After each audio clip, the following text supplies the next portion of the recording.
Hello everyone. आज के हमारे वीडियो में हम बात करेंगे thermodynamic derivation of the law of chemical equilibrium पे।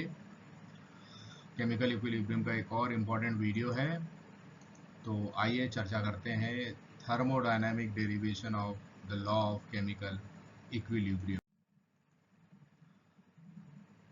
सबसे पहले हमको एक इक्विलिब्रियम रिएक्शन कंसीडर करनी है, और ये हमारी equilibrium reaction A plus B is equal to C plus D, जहाँ small A B C D molar coefficient है। और इसके पहले हमने केमिकल इक्विलिब्रियम में पढ़ा है कि ये मोलर इक्विलिब्रियम क्या करते हैं, तो हम सीधे पॉइंट पे आएंगे। यहाँ पे K1 और K2 जो हैं ये फॉरवर्ड और रिवर्स रिएक्शन के लिए इक्विलिब्रियम कांस्टेंट है। तो अगर इक्विलिब्रियम कांस्टेंट एक्टिविटी के टर्म्स में दिया जाए तब उसकी वैल्यू हो जाती है K is equal to A. Small A का मतलब है activity, small A is equal to capital C, क्योंकि सब और हम जब भी इक्विलिब्रियम कांस्टेंट निकालते हैं तो सबसे पहले हमको कंसंट्रेशन ऑफ प्रोडक्ट देखना होता है, उसके बाद कंसंट्रेशन ऑफ रिएक्टेंट देखते हैं। तो हमारे यहाँ कंसंट्रेशन ऑफ प्रोडक्ट कौन है? हमारे यहाँ कंसंट्रेशन ऑफ प्रोडक्ट है सी और डी, तो इसलिए हमने लिया हुआ है ए सी टू दी पावर सी। ये टू दी पावर सी क्या है? ये टू दी पावर सी इसका मोलर कोएफिशिएंट है। तो इस तरह से हमने इस इक्वेशन को लिखा है। और ए क्या है हमारा? तो ए हमारा यहाँ पे ये जो ए है, हर एक के सामने ए लिखा हुआ है, ये कहलाएगा एक्टिविटी। तो रिएक्शन को हमने लिख दिया K is equal to A C to the power C A D to power T divided by A to the power A और B sorry A B to the power small B. अब अगर हम chemical potential के terms में बात करें, chemical potential का video link मैं डिस्क्रिप्शन बॉक्स में डाल दूंगा, उसको आप देख लीजिएगा। तो जो केमिकल पोटेंशियल म्यू है, इसके टर्म्स में अगर हम सब्सटेंस की बात करें, अगर कोई मिक्सचर है उसके सब्सटेंस की अगर हम बात करें, तो इससे रिलेटेड एक्टिविटी को हम इस प्रकार रिएक्शन से दिखा सकते हैं कि mu is equal to mu naught plus R T L N A. इस तरह से हम एक्टिविटी के टर्म्स में केमिकल पोटेंशियल को दिखा रहे हैं। तो जहाँ म्यू एक केमिकल पोटेंशियल है, म्यू नॉट जो है वो प्योर सब्सटेंस के लिए केमिकल पोटेंशियल है, आर तो हम सब जानते ही हैं गैस कांस्टेंट है, और टी एक एब्सोल्यूट टेम्परेचर है, और स्मॉल ए क्या है? एक्टिविटी। तब इसका थर्मोडायनामिक डेरिवेशन क्या होगा, इस पे बात करेंगे। तो थर्मोडायनामिक डेरिवेशन देखने के लिए हम सबसे पहले एक अगर कोई ए सब्सटेंस है तो उसके मोल्स के लिए इक्वेशन लिखेंगे। जैसे मान लीजिए ये हमारा ए सब्सटेंस है, तो इसके लिए अगर हमको इक्वेशन लिखनी होगी मोल्स के लिए, इसके ए मोल्स के लिए, तो हम क्या रिएक्शन लिखेंगे, क्या इक्वेशन लिखेंगे? तो हम लिखेंगे ए म्यू ए, क्योंकि ये हमको केमिकल पोटेंशियल के टर्म्स में दिखाना है। तो A mu A is equal to A in the bracket mu naught A plus R T L N A. ऐसे ही अगर बी सी और डी के टर्म्स में हमको दिखाना हो, बी सी और डी कहाँ से आ गया? ये बी आ गया, ये सी आ गया, ये डी आ गया। तो अगर ऐसे ही हमको बी सी डी के टर्म्स में दिखाना हो तो हम इक्वेशन लिखेंगे इस तरह से कि B mu B equals to B mu naught B plus R T L N B B. ऐसे ही सी के टर्म्स में लिखेंगे C mu C is equals to C mu naught C पर plus R T L N C C. और D के terms में हो जाएगा D mu D D in the bracket mu naught D plus R T L N D T. इस तरह से हमने सबके लिए ये टर्म्स ले ली। अब यहाँ आप जो ये बी लिख रहे हैं या सी लिख रहे हैं, इसकी जगह ए भी लिख सकते हैं, A B, A C, A D, ये भी लिख सकते हैं क्योंकि ये ए के टर्म्स में था, मतलब एक्टिविटी के टर्म्स में था, तो हम इसको एक्टिविटी के टर्म्स में ए लिख सकते हैं। इसके बाद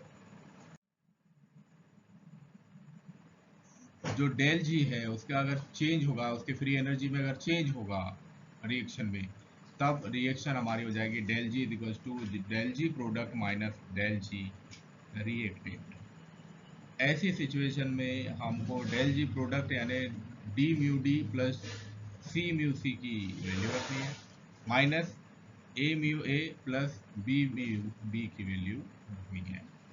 तब हम इनकी वैल्यू रखेंगे तो हमारी वैल्यू इस प्रकार से हो जाएगी, डी म्यू डी की वैल्यू उठा के वहाँ से रख दी हमने और इस तरह से हमको वैल्यू प्राप्त हुई।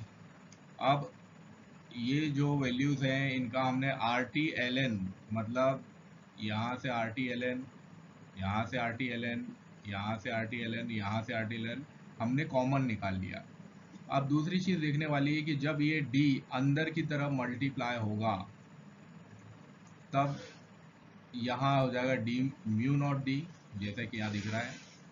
फिर आ जाएगा, अब इसको हमने एक्टिविटी कोएफिशिएंट के टर्म्स में डाल दिए, मान लो इस डी को हमने ए मान लिए तो ये हो जाएगा ए की पावर डी और नीचे जो प्रोडक्ट डी था वो इस तरह से बनेगा, ये भी उसी तरह से बनेगा। तो ये पूरी इक्वेशन इस तरह से आ जाएगी जिसको हमने यहाँ पे कॉमन निकाल के रख दिया।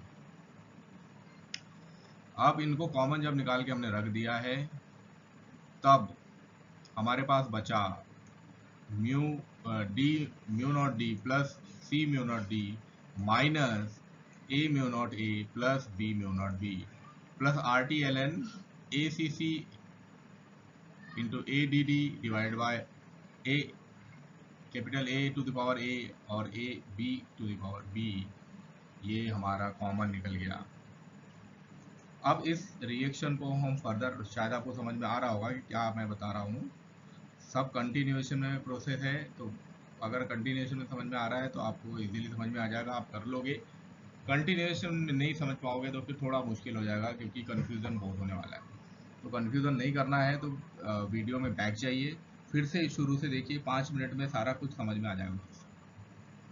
तो इस तरह से हमने कॉमन निकाल लिया और अब अगले स्टेप में हम यदि बोले डेल जी नॉट, क्योंकि ये जो वैल्यू है, ये जो पूरी वैल्यू है ये डेल जी नॉट के इक्वल है,